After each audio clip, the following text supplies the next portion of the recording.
Hello everybody, welcome to the second video about force. We've learned about Newton's three laws of motion, or at least two of the three, and we've learned a little bit about the fundamental forces of nature. In this video we're going to learn a little bit more about force and how to apply it to certain kinds of problems. Just a reminder that Newton's second law of motion tells us that F equals ma, the sum of the forces, is equal to the mass of the object times its acceleration. But let me show you what that means here. Let's suppose we have more than one force. Here's our object, and let's say that there's a force pulling that way with that magnitude and a second force pulling that way with that magnitude. So the second force, as you can see, is quite a bit bigger than the first force. If we add those two forces together, remembering that they're vectors, you might recall that the way we do that is we add them arrowhead to endpoint. So I'm going to take my longer vector and move it up to the tip of the shorter vector like that. And then the shortcut from where we start to where we finish is the resultant vector.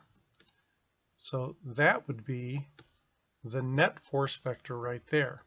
In a sense, if this is vector A, or force vector A, and this is force vector B, then the sum of the two forces is right here. That is the net force. And that's going to be equal to the mass of the object times its acceleration. Okay? Now that's one way of working the problem, to find the net force. Or the alternate way is to use the forces in their different directions separately to find the individual accelerations, and then add the two acceleration vectors. That's what we're going to do for this next problem. So let's try this. A 12 kilogram box on a frictionless floor, don't ask me how a floor can be frictionless, is being pulled by two people. If one pulls north with 25 newtons of force and the other pulls west with 38 newtons of force, what's the acceleration of the box? Okay, pretty straightforward question. Let's see what we can do with it. So the first thing we need to do is maybe some positive directions. Okay, so for positive directions, I'm going to choose north and east as our positive directions. Okay, and so we're going to do two different problems.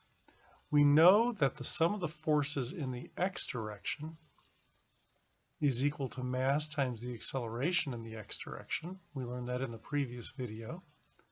It's the net force. There is only one of them, but I should draw that correctly. And the sum of the forces in the y direction is equal to mass times the acceleration in the y direction. So let's see what we have here. Well, in the x direction, let's see, west is sort of the x direction, but it's actually in the negative x direction. So our force in the x direction is going to be negative 38 newtons.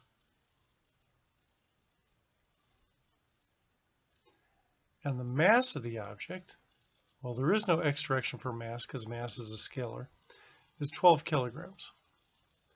I've dropped these significant figures here, but we'll remember at the end of the problem that we have three significant figures in every part of the problem. Okay, and so to find the acceleration we use this equation, and so we could write negative 38 equals 12 times the acceleration in the x direction. Go ahead and solve that. If you've solved it the same way that I have, you should get that the acceleration in the x direction is equal to negative 38 divided by 12 is negative 3.167, that's rounded, meters per second squared. How do I know that's the correct unit? Because the force is in newtons and the mass is in kilograms. When you have newtons and kilograms, then your acceleration is in meters per second squared. Now that you've seen that, pause the video and see if you can find the acceleration in the y direction. Okay, you have it? Let's find out.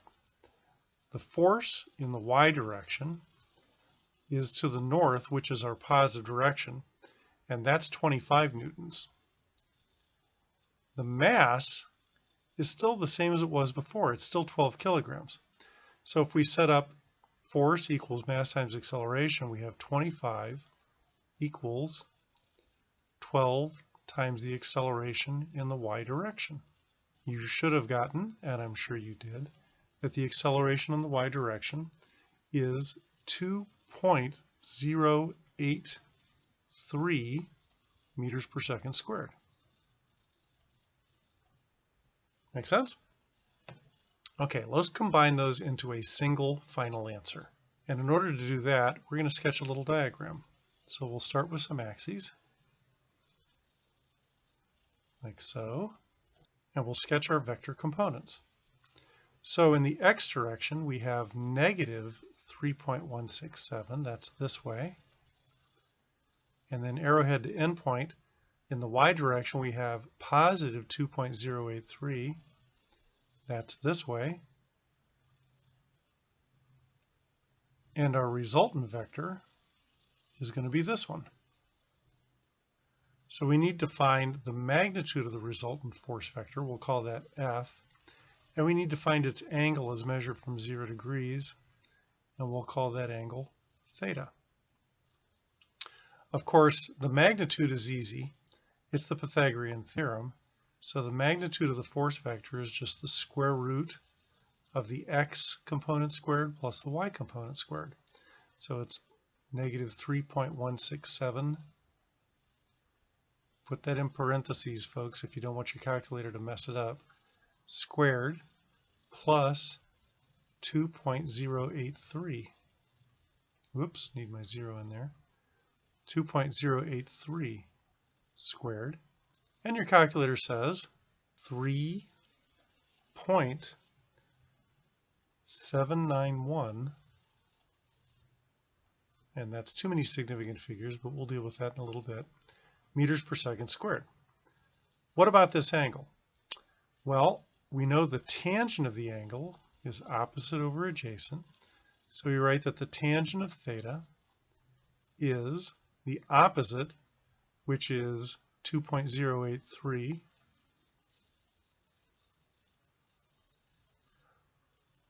over the adjacent, which is negative 3.167.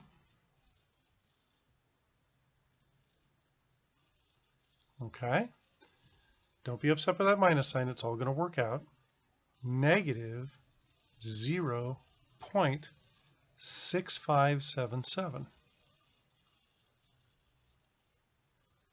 But remember, that's not the angle. That's the tangent of the angle. So you have to take the inverse tangent of that.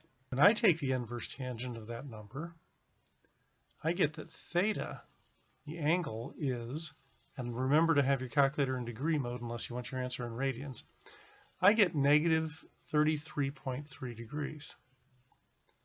Now the problem is 33.3 degrees would be down here in the fourth quadrant. Tangent doesn't know which quadrant you're in. It's a function. Since we're in the second quadrant, we add 180 degrees to that to get the correct answer. So if I add 180 degrees to that, I get, and you should also get, 146.7 degrees.